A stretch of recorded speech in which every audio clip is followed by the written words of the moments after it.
All right, here are solutions to perfect problem 7 from Math 251. We're dealing with this function f of x equals x minus 6 times the cubed root of x. And it says to use a graphing device and sketch the approximate graph of this function. So you could pull out a graphing calculator if you felt like it, but I'm not going to because I don't really like graphing calculators. I'm instead just going to use Google. And I'm going to say y equals, what was it, x minus 6, x raised up to the 1/3 power. And Google, being brilliant as it is, knows immediately that I want the graph of this thing, and it gives me the graph. It looks just like this. So I guess I could copy and paste that somehow, but I'm not going to. I'm just going to look at it and be like, all right, it looks like it has that shape. I bet I could sketch that. I have intercepts at about -15 and about +15, a little bit less than those values, it seems like. So let's see if I can sketch this thing.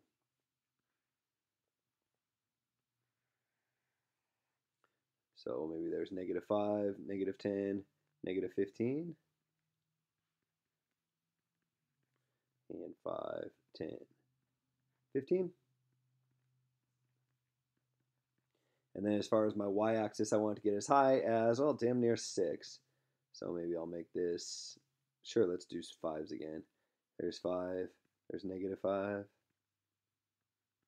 And I want it to reach its maximum somewhere in here at like 3 or so. So I want it to go through a point somewhere in there and then kind of slowly get down to my axis. So my graph is looking something like this, going up, going up, going up, getting through this point, and then kind of steeply going down.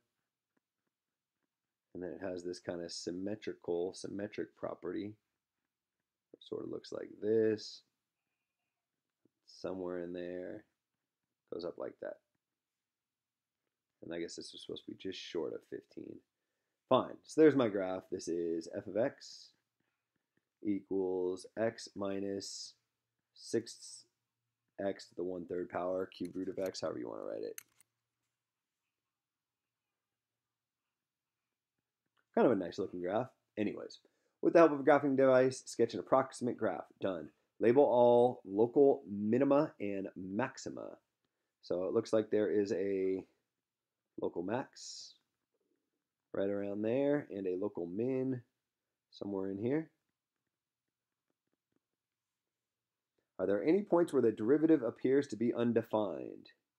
Yes, the origin. It's kind of tricky. F prime of x undefined. Wait, why is that undefined? I thought the derivative was undefined when it like took a sharp turn or something. Yes, that's true. When the derivative takes a sharp turn, or when the function takes a sharp turn, the derivative is undefined. But the derivative is also undefined if its slope, if the slope of the tangent line is undefined.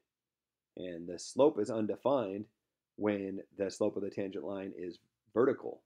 So if you were to try to draw a tangent line right here, maybe you would draw a vertical line, and that vertical line, maybe I'll even write f prime of x undefined, because tangent line is vertical. And how do you know that? Well, you don't know. That's why it says where it appears to be undefined. That's what I'm coming up with there. Find f prime of x, or f prime, and use it to find all critical values of the function. Sure.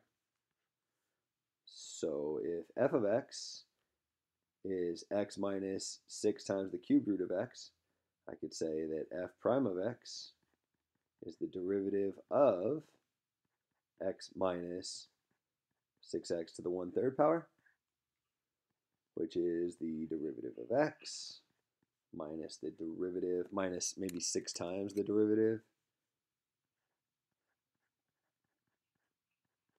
of x to the 1/3 power, which is 1 minus 6 times 1/3 x to the -2/3.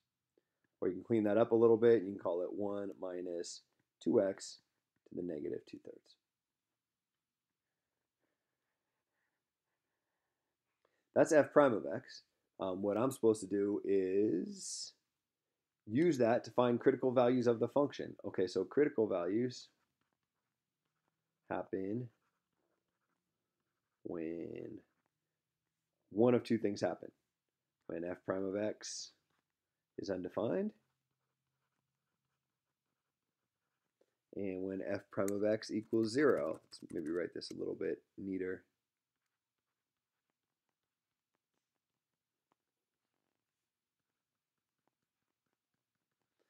So you could figure those out in any order you want.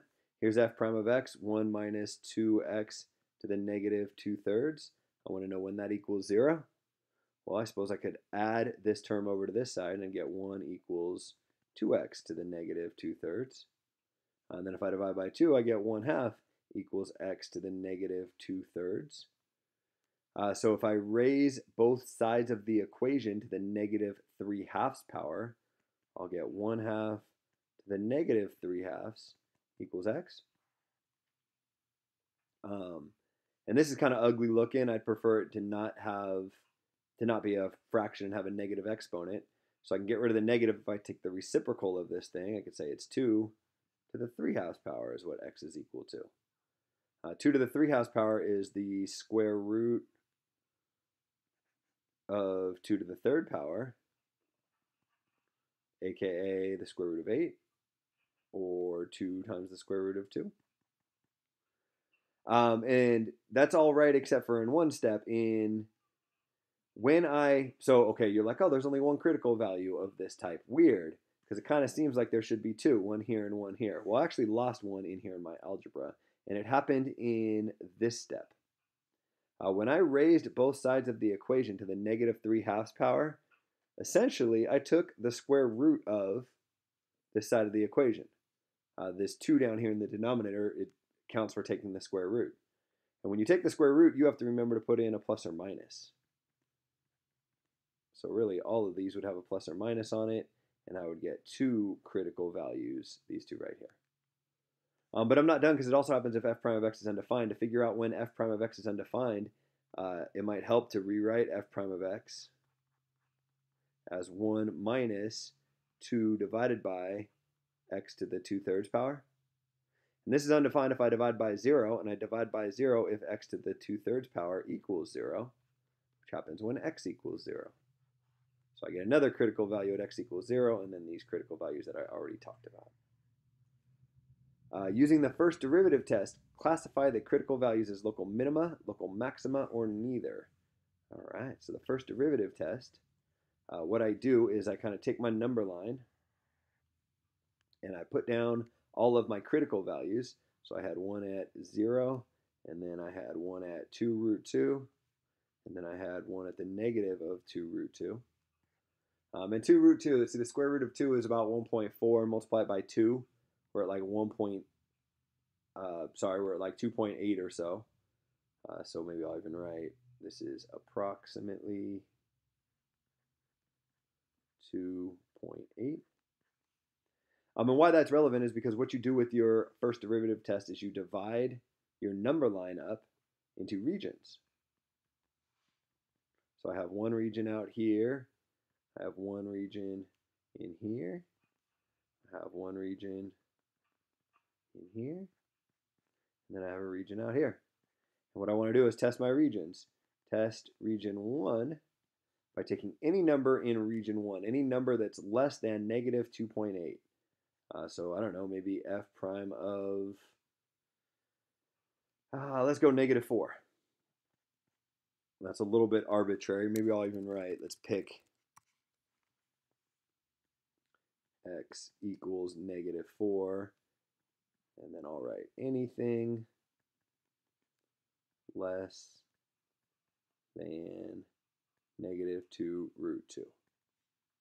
And how do you test that? Well, you put it into the first derivative. I figure out f prime of negative 4. Well, f prime of x is this thing. So f prime of negative 4 would be 1 minus 2 divided by negative 4 to the 2/3 power, which is 1 minus 2 divided by 16 to the 1/3 power, which is the cubed root of 16. The cubed root of 16, you don't have to do this all algebraically, but you get 1 minus 2 divided by 2 times the cubed root of 2. And those 2's cancel out. So you get 1 minus 1 over the cubed root of 2. Let's see, the cubed root of 2 is some number that is greater than 1 because the cubed root of 1 is 1. So if this is bigger than 1, then this fraction here is less than 1. So if I take 1 and I subtract something that's less than 1, I get a number that is greater than 0. So what that means is I get a positive value in here. And I can do the rest of my tests somewhere. I don't know, for test 2, I pick any number in this region. Maybe I'll figure out f prime of -1. And I'll plug that in up here, and I will end up getting a negative number because -1 squared is +1. Cube root of that is +1. So I get 2 over 1, which is 2. 1 minus 2 is -1. And that's less than 0. So I get this negative sign right here. What about region 3? Well, I could test f prime of +1. And I would get the exact same answer that I did before because +1 squared is the same as -1 squared. I'd get -1, and that's less than 0. So that means I'm negative in this region as well. And for test 4, I want to take some number that is greater than +2.8. So what I'm going to do is I'm going to rely on symmetry, and I'm going to test x equals 4. I'll figure out f prime of 4. And what I'll get is the exact same thing I did before because -4 and +4, when put into this function, yield the same output because you can think about I'm squaring my value of x, and -4 squared is the same as +4 squared. Anyways, f prime of -4 equals 1 minus 1 over the cubed root of 2, which is greater than 0. So I get a plus right here. And so for my first derivative test, I stare at this picture, and I say, so x equals -2 root 2 is a local max. And the reason I know it's a local max is because I'm switching from a positive derivative to a negative derivative. So my function used to be going up, and now it's going back down. X equals 0 is neither. And x equals 2 root 2 is a local min. And where that all came from was similar analysis. At 0, my derivative used to be negative. Now it's negative again. So I'm not at a mountaintop or at a valley. I was kind of decreasing. I stopped. I'm decreasing some more. Or maybe I didn't stop. Maybe it was undefined. Something weird happened there, undefined in this case. But going from decreasing to decreasing doesn't yield a max or a min. But going from decreasing, going down to increasing does yield a minimum. And that's what I wrote right here. Okay, and then finally it says, man, I'm running out of room to write. Using the second derivative test, classify 2 of the critical values as local minima, local maxima, or neither. Okay, for the second derivative test, I'm going to need to know the second derivative. And I can figure that out by staring at this thing. If I take the derivative, this goes away, it's just 0. And then I take this -2/3 down in front times this -2. And what I get is 4/3. And then my exponent is 1 less than -2/3, aka -5/3. And what the nice thing about the second derivative test is you don't have to choose values that are greater than or less than your critical values. You instead plug your critical values directly in. So I'll take f double prime of 2 root 2. And I don't care what this value is. I only care if it's a positive number or a negative number. I wonder if I can deduce that. If I have a positive number raised up to any exponent, it's still positive. I don't care what this exponent is. It's still positive. Multiply a positive times a positive, it's still positive. I get a positive number there. F double prime of -2 root 2. Now I have a negative number raised up to an exponent. Because the numerator here is a odd number, I'm not squaring this thing. I'm raising it to the 5th power. A negative times itself 5 times is still negative. Cube root of a negative is still negative. The reciprocal of a negative is still negative. This entire thing is negative times a positive, which is negative. So because my second derivative is positive at 2 root 2, That means my function is concave up at that point.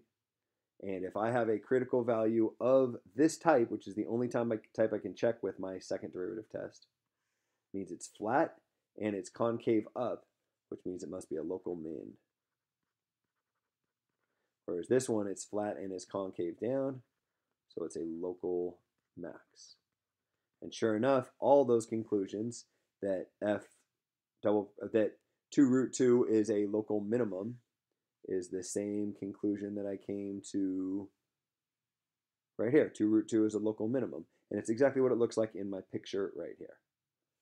So those are all my conclusions. Here's part 4 up there. Part 2 is over there. And part 3 is over here. Not the most beautifully laid out perfect problem, but hopefully that's enough that you can follow things. I'll end this video here.